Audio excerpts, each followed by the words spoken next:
Hello everyone, आपका एक बार फिर से वेलकम करते हैं आज के हमारे इस फ्रेश वीडियो पे। तो आज इस वीडियो के अंदर मैं आपसे डिस्कस करने वाला हूं SBI PSU direct plan growth के बारे में।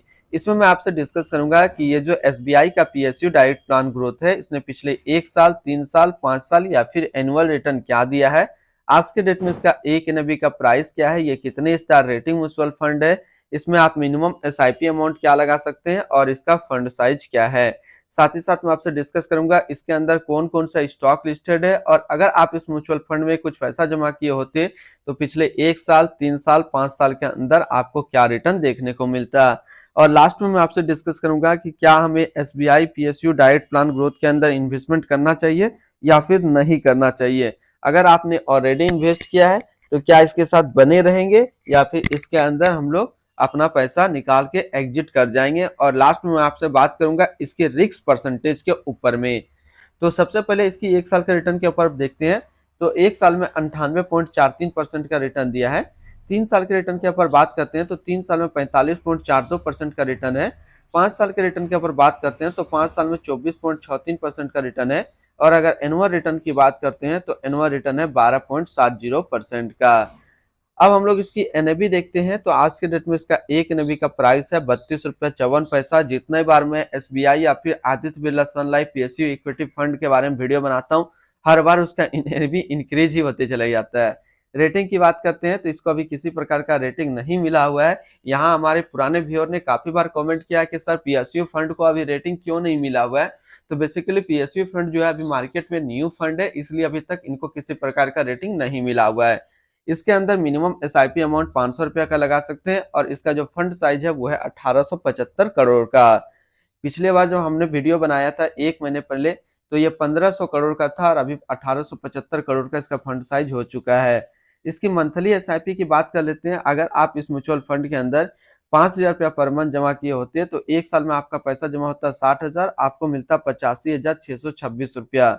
3 साल की बात करते हैं तो 3 साल में आपका पैसा जमा होता है 1,80,000 रुपया, आपको मिलता है 3,57,852 रुपया। यानी कि यहाँ देखा जाए यदि आप मंथली एसआईपी कर रहे हैं तो आपका पैसा जो है लगभग 3 साल में डबल हो जा रहा है। और अगर 5,000 रुपया पर मंथ 5 साल जमा करते हैं तो 5 साल में आपका पैसा जमा होता है 3 लाख रुपया, आपको मिलता है 7,58,742 रुपया। अब अगर बात करते हैं कि इस म्यूचुअल फंड के अंदर आप अगर एक बार में 1 लाख रुपया डाले होते तो 1 साल में आपका 1 लाख रुपया 1,98,430 रुपया होता। 3 साल में आपका 1 लाख रुपया 3,07,519 रुपया होता और 5 साल में आपका 1 लाख रुपया 3,06,86 रुपया होता है। तो यदि आप वन टाइम करते हैं तो वन टाइम में आपका पैसा डबल हो रहा है 1 साल में, और अगर एसआईपी कर रहे हैं तो आपका जो पैसा डबल हो रहा था वो डबल हो रहा था 3 साल में।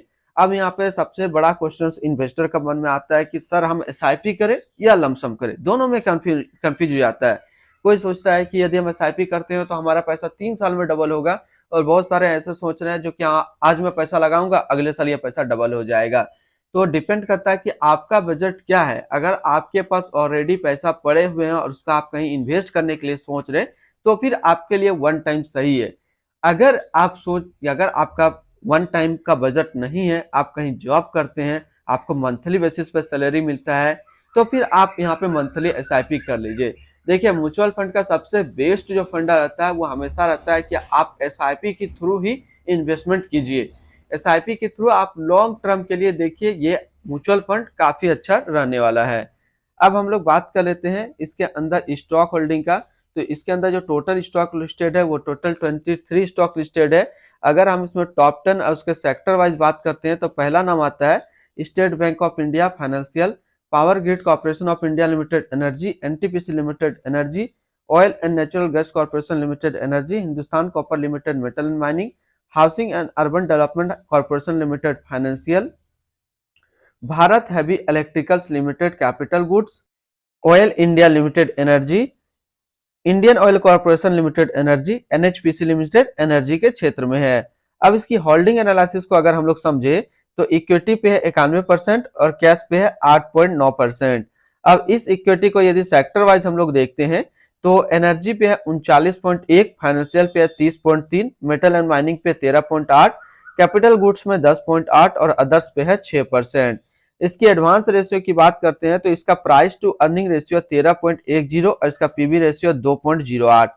अब अगर इसके अंदर आप अपना इन्वेस्टमेंट स्टार्ट करना चाहते हैं तो मिनिमम लमसम आपको 5,000 रुपया का करना होगा, और अगर एसआईपी के थ्रू करते हैं तो मिनिमम एसआईपी आपको 500 रुपया का करना होगा।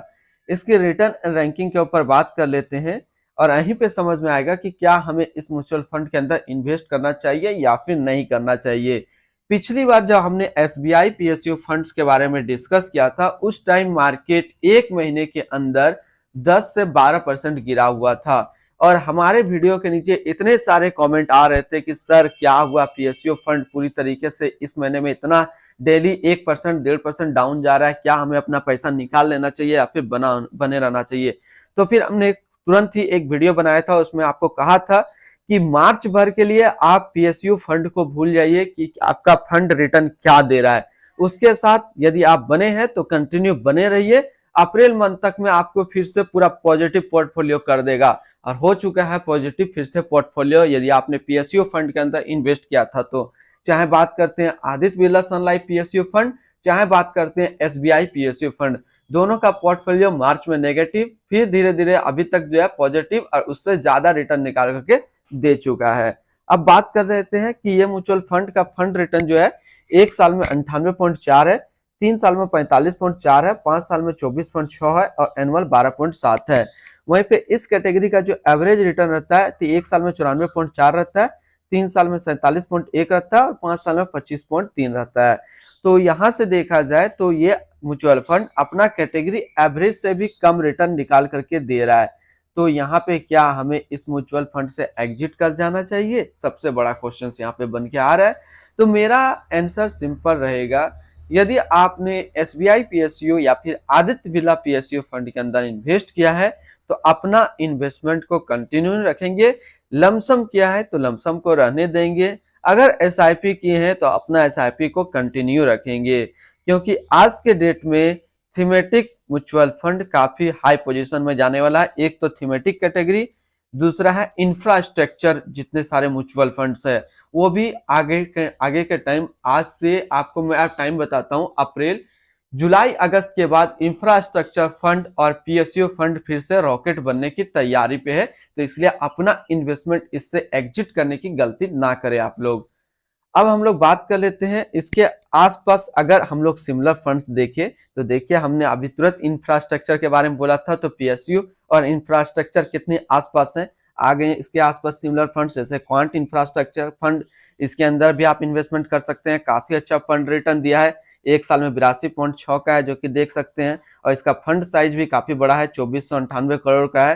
Kotak infrastructure and economic reform fund direct growth, Nippon India banking and financial service fund direct growth, Sundaram financial service opportunity fund direct growth, SBI health care opportunity fund direct plan growth. अगर आप PSU fund के अलावा infrastructure fund यदि आप देख रहे हैं तो फिर ये फंड आपके लिए सही होने वाला है, quant infrastructure fund direct growth. तो देखिए मैं शुरू से यही बात करता हूँ कि यदि आप वीडियो पे क्लिक किए हैं तो अपना 8 मिनट हमें दीजिए, मैं आपको काफी अच्छा यहाँ पे समझा सकता हूँ। जैसे कि पहले मैंने वीडियो जब स्टार्ट किया था किस बेसिस पे स्टार्ट किया था, एसबीआई पीएसयू। अब देखिए थोड़ा सा और मैं जैसे डीप पे गया तो यहाँ पे कुछ और अच्छे म्यूचुअल फंड्स निकल गए इंफ्रास्ट्रक्चर का, जो कि इंफ्रास्ट्रक्चर के बारे में मैं हमेशा आपको बोलता हूँ कि यदि सैम गवर्नमेंट इस साल लोकसभा इलेक्शन से जीतती है और फिर से नरेंद्र मोदी पीएम बनते हैं, मैं किसी भी एमएलए या फिर एमपी की तारीफ नहीं कर रहा हूँ, सरकार की गवर्नमेंट की तारीफ नहीं कर रहा हूँ, लेकिन इंफ्रास्ट्रक्चर फंड जो है सैम गवर्नमेंट यदि रिपीट करती है तो इंफ्रास्ट्रक्चर और पीएसयू फंड फिर से रॉकेट बनने की तैयारी पे जुड़ जाएगा। अब अगर इसके एक्सपेंस रेशियो की हम लोग बात कर लेते हैं तो इसका एक्सपेंस रेशियो 0.94% का। एग्जिट लोड की बात कर लेते हैं, यदि आप अपना इन्वेस्ट किया हुआ पैसा 30 दिनों के अंदर निकालते हैं तो आपको 0.50% का एग्जिट लोड यहाँ पे देना होगा। और स्टम्प ड्यूटी की बात करते हैं तो स्टम्प ड्यूटी है 0.005%। अब हम लोग बात कर लेते हैं इसकी fund house and investment objects को, और यहाँ पे आपको एक दो चीजें सीखने को मिलेगी, जैसे कि SBI mutual funds total assist में नंबर 1 पे रैंक करता है। अब यहाँ से थोड़ा सा आप लोग का एक क्वेश्चन और भी जो आपका मन में हमेशा आता है और हमें कमेंट में देखने को मिलता है कि क्या सर हमने पीएसयू फंड्स के अंदर, एसबीआई पीएसयू फंड के अंदर पैसा लगाएंगे तो पैसा डूब जाएगा, तो यहाँ पे देखिए, यदि आपका पैसा यदि डूबता है एसबीआई पीएसयू फंड के अंदर, तो पूरे इंडिया पे हाहाकार मच जाएगा। क्यों हाहाकार मच जाएगा? क्योंकि SBI mutual funds total assist में इंडिया पे 1 नंबर पे रैंक करता है, और इसका टोटल असिस्ट अंडर मैनेजमेंट है 9,17,916 करोड़ का। अगर आपका पैसा इसमें डूबता है तो फिर पूरा इंडिया में ये इसका तहलका मच जाएगा। तो डूबने का तो चांसेस नहीं होता है म्यूचुअल फंड्स में। रिटर्न जो होता है वो आगे पीछे हो सकता है, थोड़ा सा आगे थोड़ा सा पीछे भी आपको देखने को मिल सकता है, लेकिन डूबने के चांसेस नहीं होते हैं म्यूचुअल फंड्स में, खासकर एसबीआई के। ये म्यूचुअल फंड्स स्टार्ट हुआ था 29 जून 1987 को। अब हम लोग बात कर लेते हैं SBI PSU fund direct growth. ये एक इक्विटी म्यूचुअल फंड्स है जो कि लॉन्च किया गया है एसबीआई म्यूचुअल फंड्स की तरफ से। ये म्यूचुअल फंड स्टार्ट हुआ है 29 जून 1987 को, और इसका जो अभी करंट फंड मैनेजर है रिचार्ड डिसूजा है, जो कि पहले से ही मौजूद था। अभी तक करंट फंड मैनेजर में चेंजेस नहीं किया है, क्योंकि ये इस फंड को अच्छी तरीके से मैनेज कर पा रहे हैं, इसीलिए यह फंड मैनेजर इसके अंदर बरकरार है। इस फंड का करंटली असिस्ट अंडर मैनेजमेंट हम लोग देखिए तो 9,17,916 करोड़ का है, और लेटेस्ट ने भी 32 रुपया 54 पैसा का है। बात करते हैं SBI PSU direct plan growth. ये एक काफी हाई रिस्क म्यूचुअल फंड है। इसमें मिनिमम एसआईपी अमाउंट 500 रुपया का रखा गया है, और मिनिमम लमसम 5,000 का रखा गया है। यदि आप इन्वेस्ट करने के बाद अपना पैसा 30 दिनों के अंदर निकालते हैं तो आपका एग्जिट लोड 0.50% का लगेगा। सॉरी, 30 दिनों के अंदर ही यदि अपना आप इन्वेस्टमेंट का पैसा निकालते हैं तो आपको 0.50% का एग्जिट लोड देना होगा। तो आज इस वीडियो के अंदर मैंने आपके साथ डिस्कस किया SBI PSU fund direct growth के बारे में। फिर मिलते हैं हम लोग नेक्स्ट को इस तरीके का वीडियो की अच्छी जानकारी को लेकर के।